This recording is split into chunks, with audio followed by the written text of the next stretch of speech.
اعوذ باللہ من الشیطان الرجیم، بسم اللہ الرحمن الرحیم۔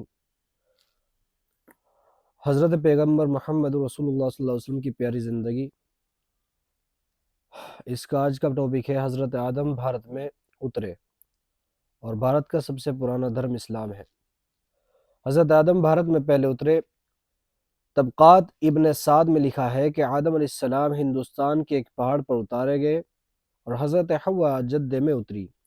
آدم علیہ السلام کے ساتھ جنتی ہوا بھی تھی۔ اس ہوا کے لگنے سے ہندوستان میں بھی خوشبو ہی خوشبو ہو گئی۔ آج بھی یہاں طرح طرح کے خوشبودار پیڑ پودے ہوتے ہیں۔ مسلمانوں کا دھرم اور ایمان یہ ہے کہ ہم سب حضرت آدم کی اولاد ہیں، اور حضرت آدم بھارت میں آئے اور یہیں سے ان کی نسل چلی۔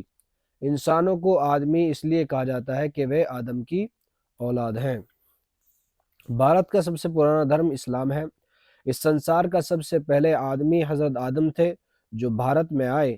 ان کا دھرم اور دین اسلام تھا، اور ان کی اولاد بھی اسلام ہی پر چلتی تھی۔ قرآن کہتا ہے، اور شروع میں سبھی انسانوں کا صرف ایک ہی دین اسلام تھا، پھر بعد میں ایک دوسرے سے متبھید اور اختلاف کر کے الگ الگ ہو گئے۔ جہاں جہاں لوگ جا کر بستے تھے، اللہ تعالیٰ ان کو سیدھا راستہ بتانے کے لیے اپنے نبیوں اور سندیشٹوں یعنی میسنجروں کو بھیجتے تھے۔ اللہ فرماتے ہیں، اور ہر قوم کے لیے کوئی نہ کوئی ایسا آدمی ہوا ہے جو سیدھا مارگ دکھائے۔ اس سے پتہ چلتا ہے کہ بھارت میں بھی بہت سارے نبی آئے۔ حضرت مجدد الفسانی اور مرزا مظہر جان جانا وغیرہ بہت سارے ودوانوں اور بزرگوں نے بتایا کہ فلاں فلاں جگہ نبیوں کی قبریں ہیں۔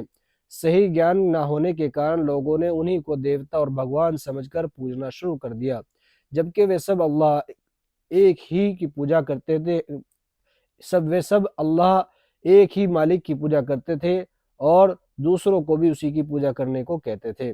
اس سے پتہ چلا کہ اسلام کوئی نیا دھرم نہیں بلکہ پرانا مذہب ہے، اور بھارت کا سب سے پراچین دھرم یہی ہے، کیونکہ بھارت واسی ہی نہیں سمست دنیا واسی حضرت آدم کے بچے ہیں، اور حضرت آدم کا دین اور دھرم سنسکرت میں ان کو سناتن و شاشوت کہتے ہیں، یعنی اسلام تھا۔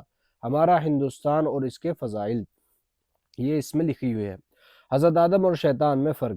حضرت آدم سے بھول ہو گئی اور جنت سے نکل گئے، اس کا ان کو بڑا دکھ تھا اور اللہ سے معافی مانگتے رہتے تھے۔ آخر اللہ تعالیٰ نے ان کو معاف کر دیا اور اپنا پیارا بندہ اور بھکت بنا لیا، پھر ان کی اولاد میں لاکھوں نبیوں کو پیدا کیا۔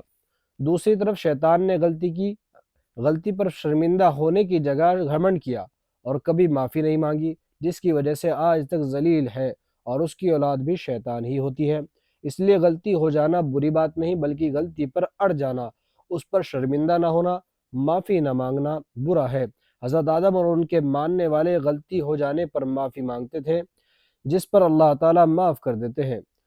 شیطان اور اس کے پیچھے چلنے والے غلطی پر اڑ جاتے ہیں، معافی نہیں مانگتے۔ اس لیے کیسی بھی اور کتنی بھی غلطی ہو جائے پھر بھی مایوس مت ہو، معافی مانگے، اللہ سب گناہوں کو معاف کر دیتے ہیں۔ وہ مالک انسانوں سے بڑی محبت کرتا ہے، ہر سمے معاف کرنے کو تیار رہتا ہے، شرط ہے کہ کوئی معافی مانگے تو صحیح۔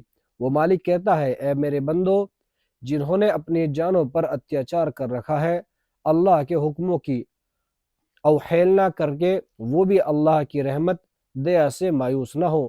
اگر وہ بھی معافی مانگیں گے تو وشواس کرو اللہ تعالیٰ سارے گناہ معاف کر دے گا۔